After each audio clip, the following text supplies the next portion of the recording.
After one complaint and 15 months of ongoing delays, the federal government has finally released some documents relating to communications between Trudeau's chief bureaucrats and Google on censorship requests. Today's video was made possible through your generous crowdfunded donations to a special access filing website, rebelinvestigates.com. Thanks to everybody who donates there to offset our costs to hold governments to account for the things they do and say behind closed doors. Now, nearly a year and a half ago, Rebel News filed for access documents. We asked the Privy Council to provide communications sent to or received from Google or its representatives regarding any discussions or requests to censor, suspend, ban, promote, throttle, shadow ban any account or a particular post. As you can see, the response from the government indicated that some information was withheld from us, and it remains withheld from us. Now, on appeal, Trudeau's minders released about 7 pages of documents. One of those documents is a September 22nd, 2021 congratulatory letter from the CEO of Google and its parent company Alphabet to Justin Trudeau upon his re-election. Let's read some of it together.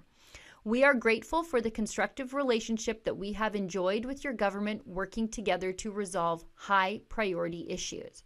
When we first spoke in May 2019, now I should note I do not have those documents, it was in the context of a difficult but important conversation about countering violent extremism online.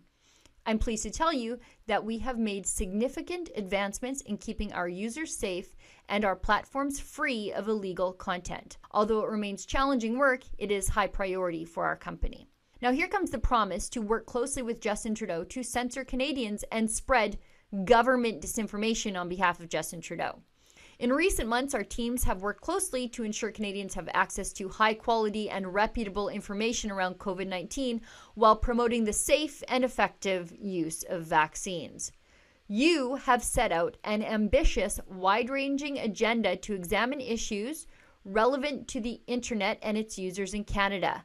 We look forward to continuing our conversations on these issues over the coming months. Now, this next part is chilling. Your ambitious goals for Canada are also our goals, from the fundamental challenge of tackling climate change to ensuring that the internet is a safe and helpful resource for all. We will continue to work with your government to achieve global tax fairness through the OECD, and we share your goal of a swift, equitable, and green economic recovery. To conclude, we are committed to Canada. We have been here for 20 years, and we look to grow in partnership with you and your government in the years to come.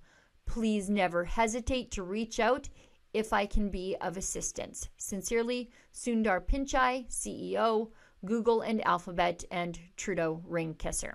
Now, another document in this package is a September 6, 2022 formal request from Google's President of Global Affairs and Chief Legal Officer, Kent Walker, for a meeting with Dominic LeBlanc. At the time, he was the Minister of Intergovernmental Affairs. The meeting was to discuss, quote, how Google can work collaboratively with the government to address some of the regulatory challenges around the Online News Act, that's C-18, and the Online Streaming Act, that of course is C-11.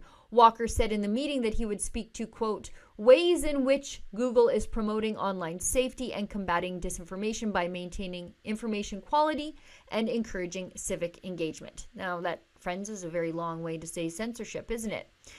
We only received 7 pages of documents. That's all the federal government has released on its communications with the single largest search engine in the world and the parent company of the second largest search engine in the world, YouTube, on the topic of the Western world's single largest censorship agenda.